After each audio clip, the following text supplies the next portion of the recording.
What me do here? Ooh, paper. What paper say? Put brain back in. Me find brain.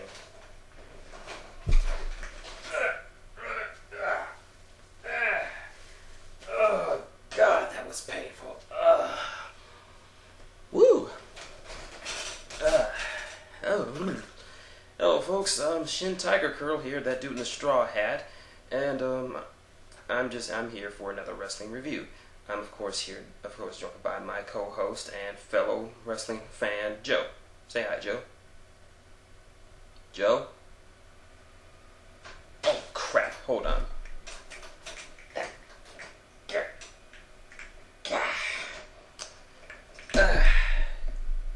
Feel better, Joe?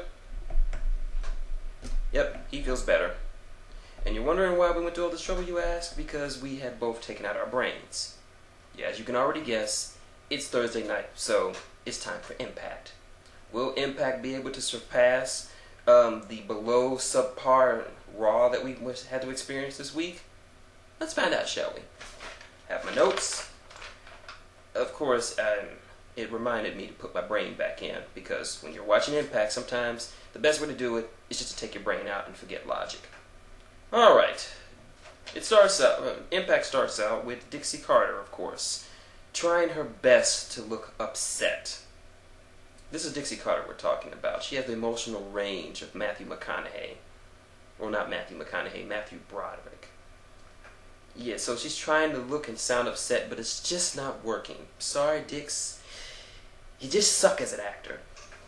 Anyway, she wants to thank everyone for all their prayers and their tweets and their comments on whatever she's on. Then Immortal comes out, and for some reason, Matt Hardy is doing this to Eric Bischoff. He looks like he's having a fucking stroke. Like,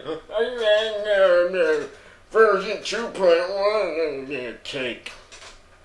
Anyway, so this is the point where we finally find out who won the court case. And apparently, Dixie lost, despite having overwhelming evidence of fraud. And so Bischoff comes out, and he's basically stroking his cock in front of her like, yeah, we fucked you up, Dixie, yeah, look at this, yeah. And then, the only good part about this is, Flair gets on the mic. And Flair is always good. He immediately offers to take Dixie on a ride on Space Mountain at the Motel 6 down the street. That's just classy, Rick. That's just classy. So then they decide to reveal the mastermind, the great man behind all this, the Hulkster, Hulk Hogan.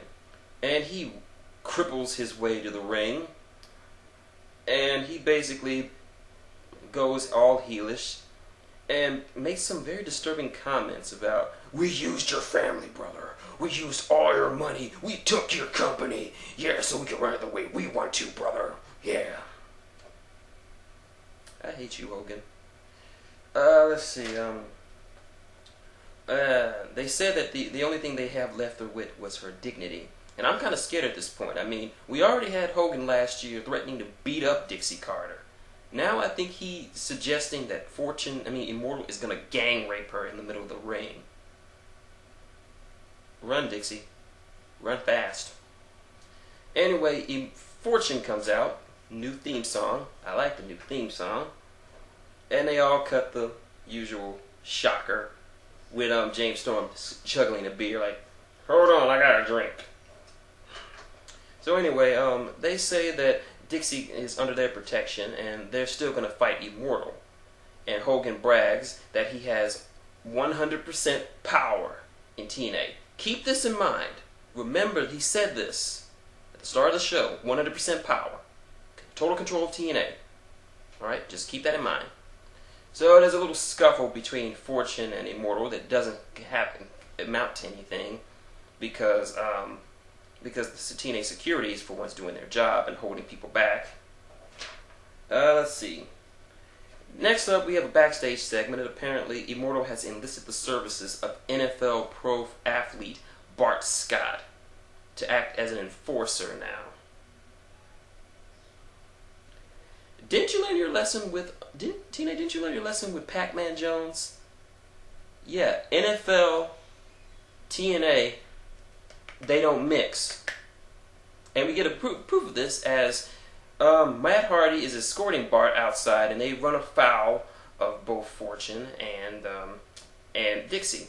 Dixie trying her best to look scared, but failing. Anyway, some words come to blow, and Cass calls out Bart Scott as the new Hardy, Jerome Hardy, and there's a fight. Why? No, there's just no reason why an NFL superstar should be in pro wrestling. I thought this was gonna be real, Hogan. Why are you bringing in NFL athletes? Why? But I'll get to that later. As all hell is breaking loose, my murderous urges are beginning to rise. And you know what that means? Time for Karen and Jeff to flaunt their relationship in front of everyone, and Karen to open her big fat mouth and make my ears periodically bleed. I actually have a doctor's note telling me that I should not listen to Karen Jarrett's voice for anything higher than 3 decibels. Anything higher than that, and I risk having my eardrums blow out. I was lucky I have closed caption on my TV, and even it started to blink out when Karen started to talk. Next up, we get more talking, as apparently the network is back. You remember they said that they want Jeff Hardy to defend his title tonight against a mystery opponent. Remember when I said that Hogan said that he had 100% control and power over TNA? So apparently the mysterious network makes a return, and apparently that Hogan doesn't have 100% control of TNA. I mean, he's still taking orders from the network, who has never been mentioned for the past 5 years that the show's been on Spike TV. So I don't understand that. I mean, again, that undermines Immortal and makes them look even more pathetic than they already are. Just a shame. Next up, we get the tag title match between Gunner and Murphy against Beer Money. Now, this is essentially pretty much a squash match. I mean, Gunner and Murphy pretty much show very little to no offense against Beer Money. You can even see it in the ring. They're really no match for Beer Money. And Beer Money quickly wins. They retain. So while they are celebrating, Inc. comes out. Shannon Moore brings out the Book of Dillygaff, which I just found out means, do I look like I give a fuck? Well, I've gotten used to him. I gotten used to Shannon Moore. At least he's not as prevalent and as disgusting as Truth Martini. Well, anyway, they proposed that the next people to challenge Beer Money for the tag titles will be Inc. Beer Money agrees, so at Victory Road, it will be Beer Money versus Inc. And I actually like this match. Why? Because Inc. has, over the past few weeks, have been building up a bit of a rep for themselves. They have been they've gelled together as a tag team, and they seem more like a legitimate threat now to Beer Money. And with Team 3D broken up, Generation Me still MIA, and I think Alex Shelley's still on the shelf with a broken collarbone. Inc. is the only logical team to get to wrestle them. Then we get more Jarrett Angle, or whatever you want to call it, and apparently Eric Young was waiting in the bathroom and he was on the toilet, and let's just say this, it's moments like these that make me miss Santino Marella and Vladimir Kozlov. At least they genuinely make me laugh. Eric Young, I just don't want to see him out in any kind of comedy roles. The guy can wrestle. It's just, he annoys me now. Next up, we have Sarita versus Velvet Sky. Velvet doesn't beat Sarita. she has to leave TNA. And Sarita promised no shenanigans. Thank you, Spoonie. So Sarita comes down with her cousin Rosita. Velvet comes down with Angelina Love, aka Pirate Hooker. Thank you, Spoonie, again. It's a blasé match. Nothing really special to write home about. All I have to say is Velvet wins. And then the Shore comes out. And I call them the Shore because it's just some random Jersey bitch from the Jersey Shore that's now joined forces with Robbie E and Cookie. Have I told you lately that I don't like the Shore? I don't like anything to do with the Jersey Shore. I don't care. People keep saying, well, it's a Jersey thing. Well, fuck the Jersey thing. I don't want to see this shit on my TV. That is a lame gimmick. I can buy it from Zack Ryder because he did it first, and at least he does it at least better. At least he can do something in the ring, but this is just getting annoying. And what ensues is one of the most downgrading and degrading things I've seen from women's professional wrestling, where all it was just the most vilest insults to be thrown back and forth between some women, like skank, bitch, whore, slut, gutter skank, your tits are fake, just back and forth in these utterly high, shrill, annoying tones. I mean, this Impact is making me miss Vicky Guerrero. She may be shrill, but at least she knows it. At least she can draw some heat. At least she knows when to tone it down some. But this is just disgusting. I don't care what anyone says. This is not attractive to me. So anyway, they're going to invite Jay Wild. They're going to have a 6 Pirate Hooker match next week that I couldn't give 2 shits about. Next up, Anderson gives a short promo saying that he hopes that he will be the mystery challenger for Jeff's title, that he shouldn't have been screwed out of his title the way he is, and he's going to be looking for people. Then we get another segment with OJ and Eric Young. Apparently they're the flower girl boy and the ring bearer respectively. I miss you, Santino and Kozlov. Next we get more Jarrett. Calm down, Joe. Calm down. I hate them too. Let's skip that part. Backstage, Kurt is taping up his fist to give away his his ex-wife in front of his son. Yeah, that's a nice message to send your son. I'm gonna give mommy away, and then I'm gonna beat her up. I'm gonna beat up her Uncle Jeff. See you next Tuesday. Next, Hogan talks back with the network, and he is begging them, pleading with them to tell him at least tell him the identity of Jeff's opponent. Network says no, he'll wrestle with whoever we want. And he's like, okay, yes sir. Remember how Hogan emphasized that he had 100% control of the company? What happened to all that power? He went from having all the power to having no power at all. Again, Immortal looking very weak right now. They're looking weaker than Nexus right now. Ugh. Let's see. Next we give the recommitment ceremony. OJ and EY go out. Then Jeff comes out, all smiles, until Kurt Angle jumps him. I mean, what can you expect? I mean, this is a wedding in wrestling. Those never go out without a hitch. So he beats the crap out of him. And then Karen comes out and tries to rake his back, and she's screeching like a harpy. Then Kurt throws her into the cake, the wedding cake, and then she just sorry, I'm kind of having a mini stroke just remembering her voice. Sorry.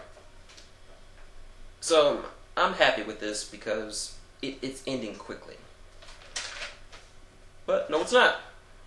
After screeching that all that be damned, they assure them, Eric and Hogan assure the two that they're going to have their wedding tonight. Anyway, let's see. Next up we have Rob Terry versus Scott Steiner. Now I will admit this was a pretty decent match, and a lot of people are saying that if they were going to put Rob Terry over, then that he should have won. Well, Rob is still very, very green. Anyone who knows Rob, I like Rob Terry, but he's still green.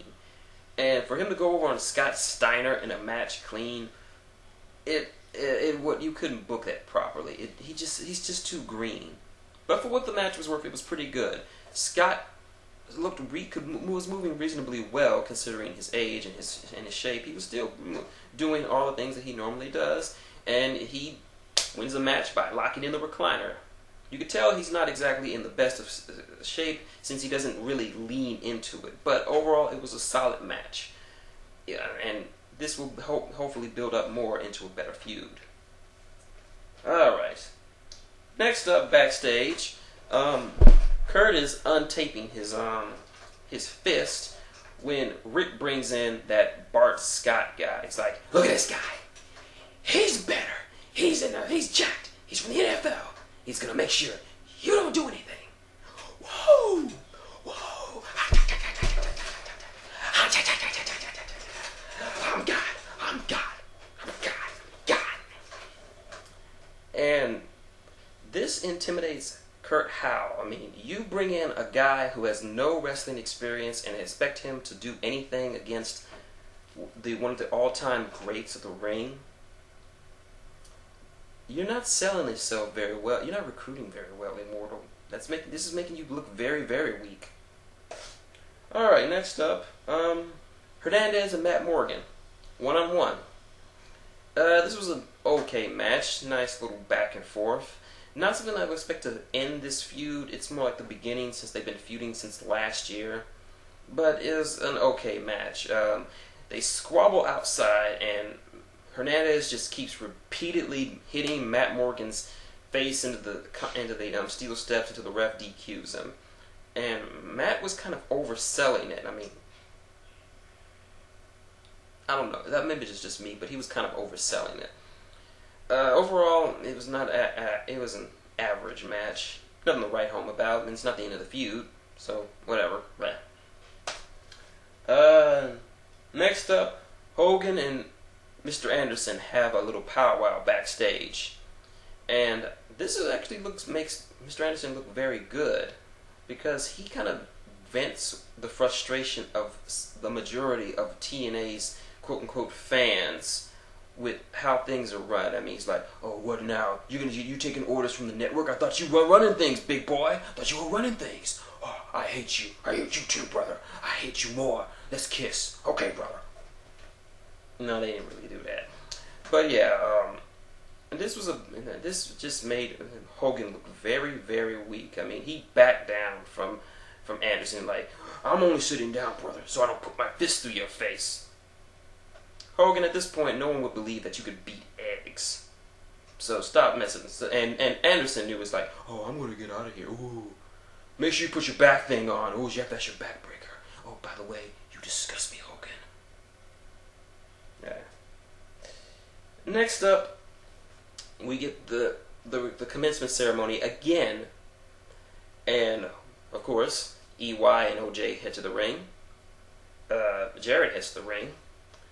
And Kurt has Karen, who still has some cake on her face.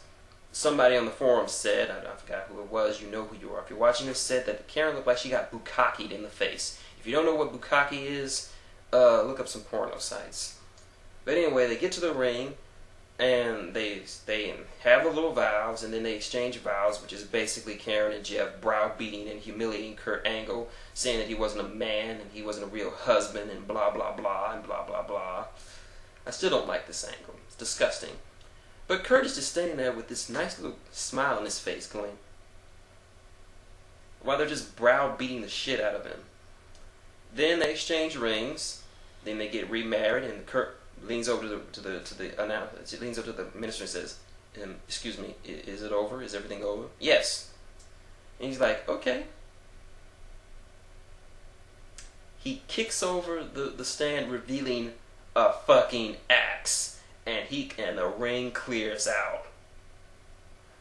I will admit, I did not see that coming, and I enjoyed that little surprise. Because Kurt Angle is now, he's not just a murderer. He's not just a murderer. He's a murdiddly Ertler. That's right, I went Ned Flanders on it. Did you enjoy that, Joe? He likes crazy Angle. Anyway, Flair and the rest of Immortal live up to their threat, and they send Bart Scott to the ring. That's right. A crazy axe-wielding Olympic gold medalist, one of the best in-ring generals in the business, and you send a fucking football player in to fight him. Yeah. So he's getting in his face, he pie-faced him a few times, and then Angle utterly beats the crap out of him and then puts the ankle lock on him, probably breaking his fucking leg. I will say about this, Bart Scott did more in that ring in that one little segment than Pac-Man Jones did in his entire run. All Pac-Man Joe did was throw a plastic football at people and just throw money at them. Lord. Main event time. Jeff Jarrett prepares to face off. Jeff Hardy prepares to face off against his opponent. And if everyone knew who he was, everyone knows who he was with that last rip-off promo, and they bring it back up again, the 3-3-11. Then they show some lightning clearly ripping off The Rock again. TNA, you don't have time to be funny. You got to get your shit together and stop trying to rip off the WWE. It's not funny and it's not cute. Anyway, if you didn't know by now, it's Sting. And he comes out in this tacky red coat on, and it's it's like he raided Ric Flair's closet before he came out there and be like, Rick, I need a coat to wear out to there. You can take one of mine. Take one of mine. Just rip the feathers off. People will believe you. Yeah, you know why? Because I'm God. I'm God. I'm God.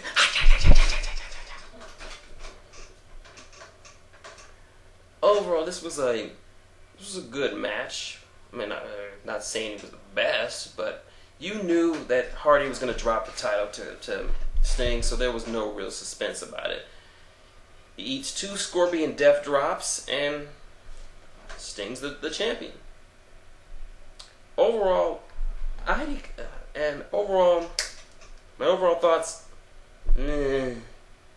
I equate this with this past Monday's Raw. It had its good moments, but overall, the whole show was subpar, just below average. Which for TNA, that's not a good thing.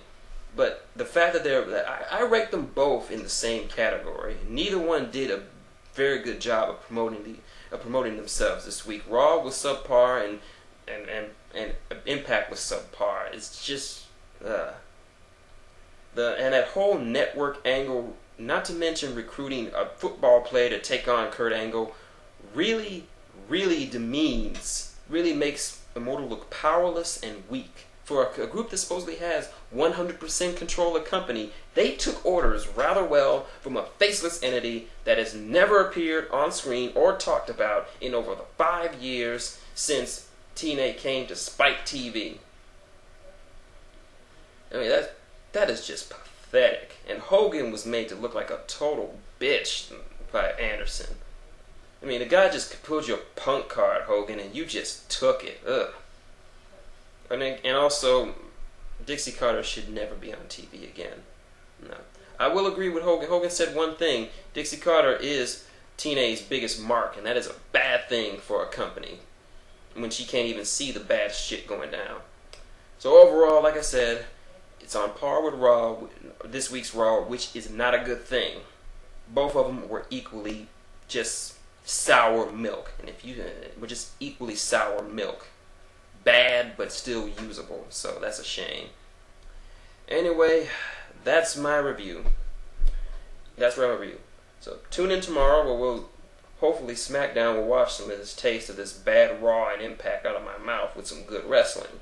And it's from my hometown of Houston, Texas. So until then, this is Shin Tiger Curl, that dude in the straw hat, and Joe, saying goodnight and wrestle on.